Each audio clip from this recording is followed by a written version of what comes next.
In this lesson, we'll work on adding some secondary light sources into our scene. Okay, so we have our scene with our lighting and a few basic materials that have been applied. Now, looking at this, the lighting is maybe not quite what I would call complete. So there's maybe a little bit more darkness on this side of the room than what I might like, and there could be some opportunities to maybe bring just a little bit more light into sort of this section of the room up against the wall. Now, these don't necessarily have to be light sources that would normally be in the room. We can use some kind of fake light sources, again, just to kind of add a little bit more visual interest. If you think about photo shoots, movie shoots, things like that, there's very, very rare times that you're actually just going to set up the camera and start shooting straight away with natural lights.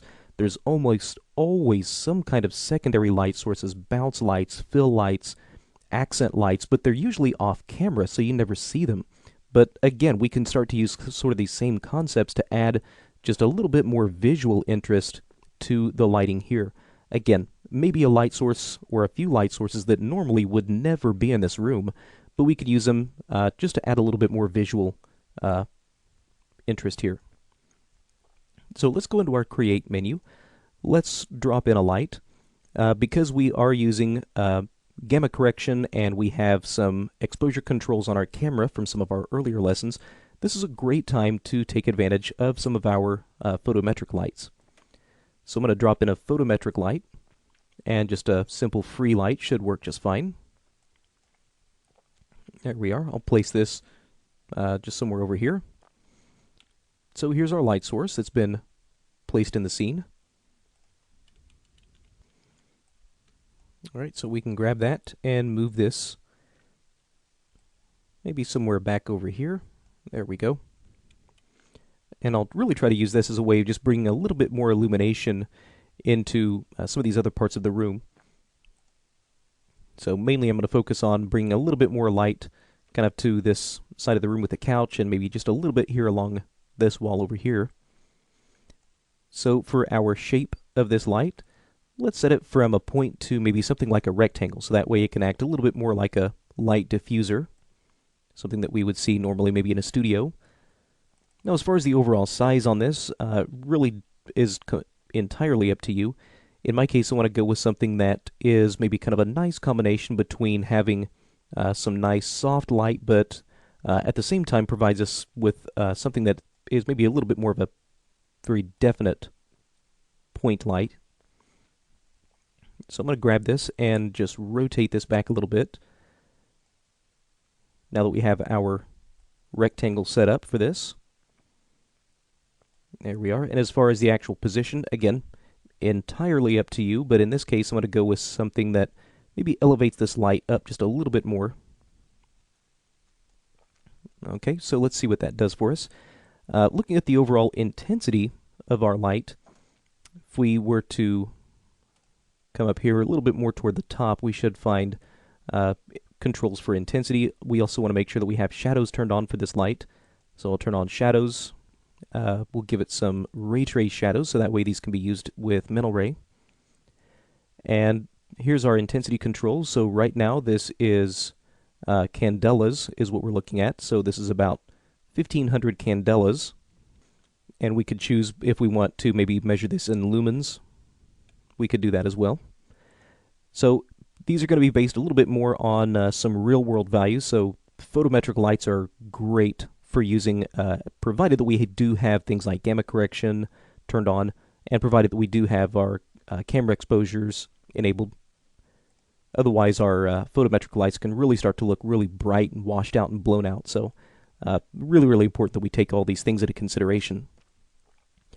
Now, right now this is set to about, again, 1500 candelas, which would be pretty much equivalent to something like a 100-watt light bulb. Now, what we're going to see is if we were to come in and render this out, we'll probably see almost no difference in our lighting. All right, and you can see, sure enough, it really doesn't make any difference, which, if you think about it, does sort of make sense, because if we were to take a 100-watt light bulb and turn it on in the middle of a well-lit room in the middle of the day, you probably won't see much influence from that light bulb. So we're really going to have to crank this up if we want this to be seen. So in my case, I'll take this up to something like maybe 6,500 candelas and re-render that. There we are. Now you can see that's starting to bring a little bit more illumination into this side of the room. In my case, I might find this to be a little bit too much. I don't want to make this side of the room too bright and blown out, so I might just dial that down a little bit more. There we go. That's a little bit better. Now, just a little bit more subtle light on this side of the room. So let's now start to bring maybe a little bit more lighting over here. So what I'll do is just take this existing light here and just duplicate that. So press and hold the Shift key on my keyboard. Click and drag. If I can grab that light. There we go.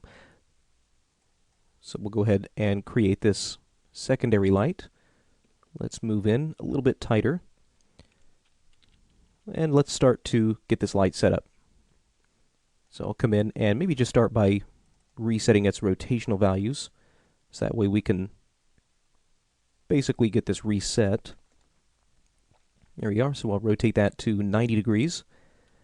And let's come in and start to play with the overall size of this.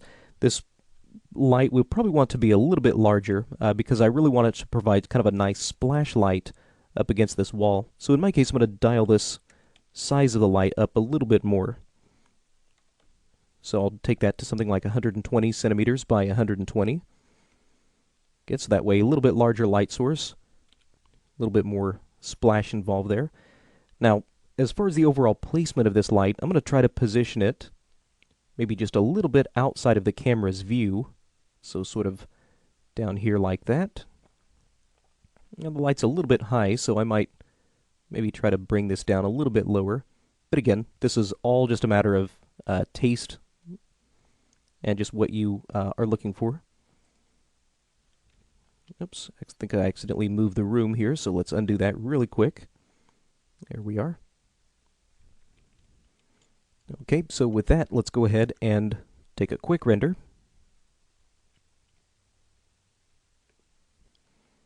All right, excellent. And that actually just now brings a little bit more illumination in here. Kind of gives us maybe a little bit stronger feel of some illumination that might be coming through that back window and just kind of splashing up against that wall. All these little things that you can do just kind of help to lend itself a little bit more to that sense of realism of this is maybe some kind of a real interior that has been staged with lights, cameras, things like that. Now, again, as I mentioned before, looking at this, you can see that there are definitely still some issues that we're going to have to resolve here. So you can see, obviously, some of the shadowing in some of these areas is almost non-existent. So these pillows sort of look like they're floating. Same with this chair. You can see the shadows aren't looking very great.